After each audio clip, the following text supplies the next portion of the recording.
Assalamualaikum warahmatullahi wabarakatuh.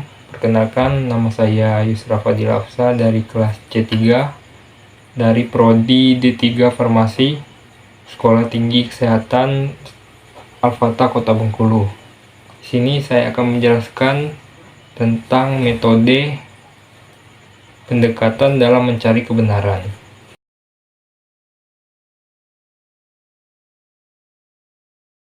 Metode pendekatan dalam mencari kebenaran ada dua, yaitu yang pertama metode pendekatan non-ilmiah dan yang kedua metode pendekatan ilmiah. Metode pendekatan non-ilmiah terdiri dari 5 macam. Yang pertama yaitu akal sehat, yang kedua prasangka, yang ketiga intuitif, yang keempat kebetulan atau coba-coba, dan yang kelima pendapat otoritas ilmiah. Yang pertama yaitu akal sehat. Akal sehat adalah serangkaian konsep dengan bagan kompetisi yang memuaskan untuk penggunaan praktis bagi kemanusiaan. Contohnya yaitu masuknya akal sehat mengenai peranan hukum dan ganjaran dalam pendidikan. Yang kedua yaitu prasangka. Prasangka dapat diartikan sebagai pencapaian dari akal sehat yang diwarnai oleh kepentingan orang yang melakukannya. Itu biasa disebut dengan prasangka baik. Dan sedangkan untuk prasangka buruk cenderung mengkambing hitamkan orang lain atau menyokong suatu pendapat. Yang ketiga adalah intuitif. Intuitif biasanya diartikan sebagai orang yang langsung menentukan pendapat tanpa didahului oleh suatu renungan. Biasanya intuitif ini orang-orang yang berpikir cepat dalam mengambil tindakan atau pendapat.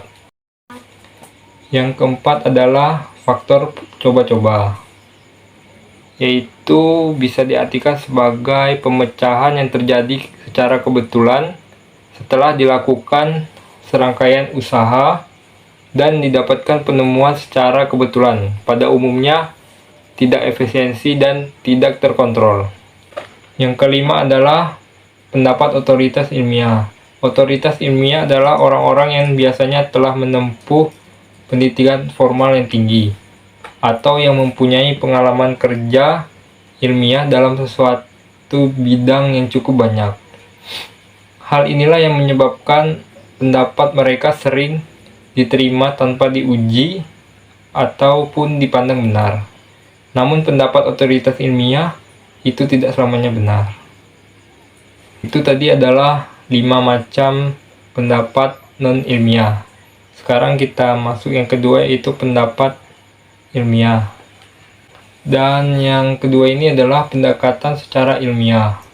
Pendekatan secara ilmiah bisa diartikan sebagai pengetahuan yang diperoleh dengan pendekatan ilmiah ataupun melalui penelitian ilmiah dan dibangun oleh teori-teori tertentu. Teori itu berkembang melalui penelitian ilmiah, yaitu penelitian yang sistematik dan terkontrol berdasarkan data. Artinya apabila dilakukan uji yang sama dengan langkah yang sama terhadap hal tersebut, maka menghasilkan hasil yang sama. Biasanya pendekatan ilmiah ini menuju ke karya tulis ilmiah ataupun penelitian-penelitian dalam bidang-bidang mata kuliah tertentu. Baik teman-teman, itu tadi 2 metode pendekatan secara ilmiah maupun secara non-ilmiah. Mungkin itu saja yang bisa saya sampaikan. Apabila ada salah kata, saya mohon maaf. Kepada Allah saya mohon ampun. Wassalamualaikum warahmatullahi wabarakatuh.